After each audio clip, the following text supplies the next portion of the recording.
Welcome back to State of the Union. My panel joins me now to discuss. Scott, I'll start with you. Just broadly about the kind of buzzsaw of reality that Donald Trump ran into with his fellow Republicans in the House even before he took office. Yeah, it is interesting. His style of politics and style of republicanism does run a little bit headlong into the old sort of Tea Party DNA of the Republican Party from time to time that happened on this legislation. I suspect it's going to happen again, and with very close margins in the House, he's going to have to figure out a way to corral these folks and to convince them that teamwork matters. And I think this was a message of Speaker Johnson. You know, we have protracted battles about the leadership. We have protracted infighting all the time. All we're ultimately going to do is delay or even deny Donald Trump the chance to implement his agenda. So if I were in Trump's shoes, I would be worried about this, but I'd be thinking hard about how to convince these people that teamwork makes the dream work. And without it, they're not going to be able to get much done.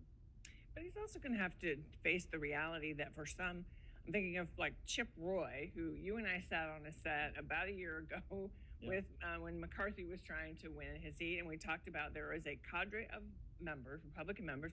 He will never vote. There are certain things, that is his ethos. That is who he is. Exactly. And as you heard members say, look, this is what my constituents voted for. And you know, for Trump, for whom it's all about loyalty to him, well, if you're a member who has to face voters in 2 years, you're thinking, wait a second, what about my loyalty to the people who elected me? You can't guarantee me that, and you're asking me to change who I am fundamentally. Now, plenty of people have completely changed who they are to suit Donald Trump, but there are a cadre of members, they're just not going to do it. And so I think what Democrats certainly were looking at this week is this is a sign of things to come with such a small margin, and they rightly just stayed out of the way and said, look, if you guys are going to go be chaos, we want the American people to see what they got with this vote. And Kristen, one of the clearly the miscalculations by the House Speaker was that because Donald Trump is so popular, particularly in the ruby red districts that a lot of these people who ended up defying him where they represent, that they wouldn't defy him. But like Scott said, on an issue like spending and the debt, that is such a core fundamental principle that it does, forgive me, trump the loyalty to him. Yeah, I've been thinking a lot lately about the 2016 Republican primary and the way that you had, 16 people running, of which 15 were all competing to be the biggest true conservative, right? That Tea Party DNA that Scott talked about. And Donald Trump came in and said, I just do things to get things done. I do things differently. He is not easy to pin down ideologically. And so for these Republican members who they say, I was elected for an ideological purpose, I have a policy agenda that I want to see through, that is going to be interesting to see it come into tension when Donald Trump has a different view on things like reforming entitlement programs and mandatory spending, tariffs, the sorts of things that somebody who's a free marketeer might have in the past had a very different view on. This is the core question. What does the constituent want? Do they want you to execute your ideology, or do they want Donald Trump to be successful? And I suspect if you polled it or focus grouped it, you might come up with different things because ultimately I think these people desperately want Donald Trump to succeed.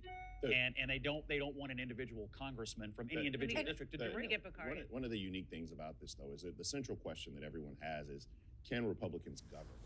I mean, that has been a stigma for the Republican Party over the last decade or so. I mean, the classic example we all point to is repeal and replace Obamacare. You run on it, you consistently bring it up, you're never able to deliver that for your constituents. And so when you have this level of chaos that surrounds the parties with these thin margins, and I believe we're going to have a speaker's race at the beginning of the year, I mean, you just have that type of question that is still lingering over the fact of whether or not they can govern, and that is going to be something that impedes Donald Trump's progress.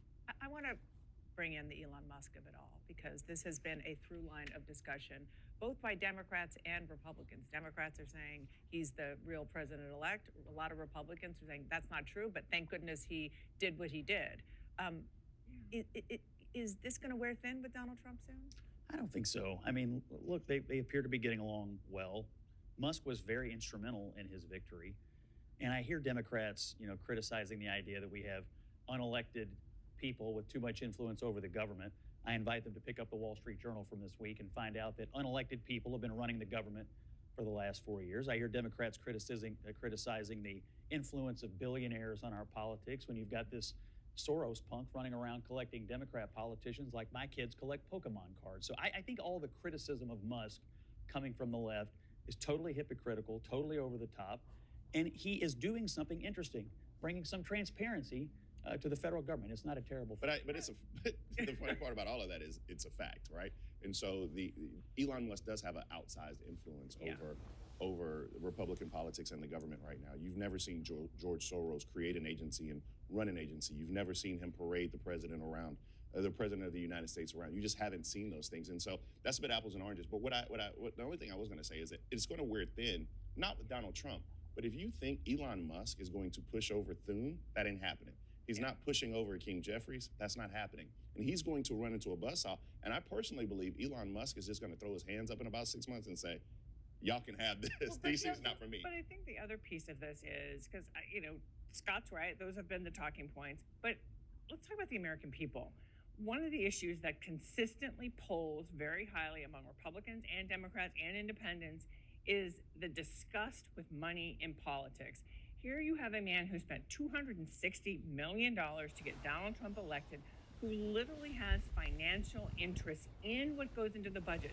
By the way, the new head of NASA is a former SpaceX guy. He's a millionaire. Thank God. Yeah, but hold SpaceX on, but is the putting point rockets into space a lot better than we were before they thank came goodness. around. And that's why the whole Donald Trump project is America making a bet that they think that bringing business expertise into government works. And Donald Trump's first term was a little rocky. He didn't get reelected. People weren't so sure. But this time around, they're saying, we want to give it another go. And I think to the extent that Elon Musk is able to support Donald Trump in helping to govern, this will go fine. I think to the extent that suddenly they come into odds, or Musk finds that his skills from running Tesla, putting rockets into space, not does if not Donald transfer, Trump can't the friction also will come lower back. prices, and he's already said he can't keep his promise on that. We're going to have to leave it there, this discussion.